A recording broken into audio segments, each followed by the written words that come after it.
So here's the course. It's about 3 miles long, carved out of pure wilderness, full of mud, water, hills, 14 obstacles spread out, and of course a little bit of fun mixed in. So what do you need to know if you haven't done this before? First off, it's a charity event for Spike's Canine Fund. Every cent raised goes straight to them. The event brings in some of the best police and military working dogs from across the country. Do you have to run it? No. You can run it as fast as you like, or you can walk it as slow as you like. Totally up to you. Main thing is have fun and just come out and support the cause. So what can you expect if you're running the course? First off, everything here is relatable to what you might encounter on a real deployment. This one here is a little bit of an environmental exposure where dogs and handlers have to run through a creek bed full of multiple burn barrels and some smoke machines.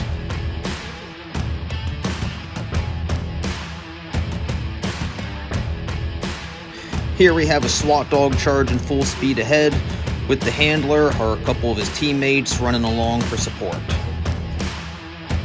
Next, handlers get to go through a small drainage creek, wade through a whole bunch of mud, and then belly crawl through some sand to get out.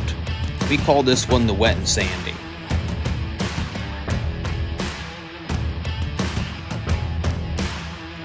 Dogs are always the first ones out. We have a few handlers that need a little bit of encouragement from their canine friends.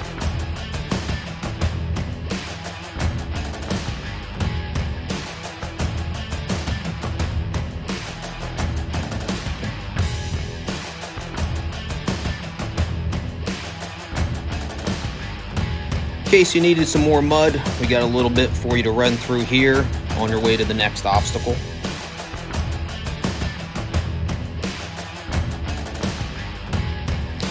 Next up, you got about a 200-yard walk through the creek. Now this is an early April, so sometimes the water is a little cold. Some handlers complain about some shrinkage. Luckily, I don't have any issues with that. But on the bright side, all the water washes all that mud and sand off of you. Next up, we have the Memorial Hill Climb. It is a bitch of a hill, if I'm being honest. On the way up, you'll pass multiple flags, along with posters of working canines that have been killed in the line of duty, with the American flag at the very top. Some people, like this guy, run up the hill full speed. This guy, I'm not sure what's going on, but I'm pretty sure he's crying on the inside. And, well, if senior citizens can do it, so can you. Next up is one of my favorite ones to watch, but not necessarily participate in. The handlers get to carry their canine partners to the next venue, which is approximately 75 yards away.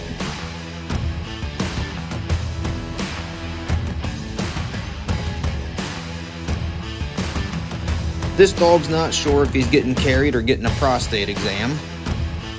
Some dogs are loving the free ride, and others, like mine here, is not happy about it, but eventually settles in. Now that your arms are sufficiently tired after carrying that wet, hairy beast 75 yards, we give you a simunitions gun and you go through the shooting course. Handlers and dogs will move from multiple points of cover and have to decide which targets to engage and what targets not to engage in, followed by a car with a hostage at the end. Like I said earlier, everything here is pertainable to what you might encounter on a real deployment, and this is no exception, where handlers are given the scenario that their dogs took around and they have to demonstrate that they can properly bandage up their dog and stop the bleeding before moving on. Next, canine teams have to navigate across a small creek to apprehend a bad guy on the other side. Some dogs fly across the creek, others do cannonballs, some doggy paddle, some need help from their handlers, but once they get to the other side, they all get to do this.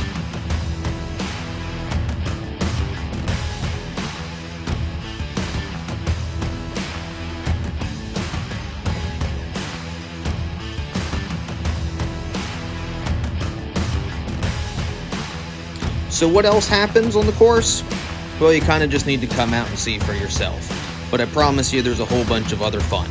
At the end, we have a great raffle, and Mission Barbecue comes out and feeds everyone, and at the end of the day, we end up raising a whole bunch of money for a good cause. So if you're interested, head over to spikescaninefun.org, and under the events tab, you can sign up.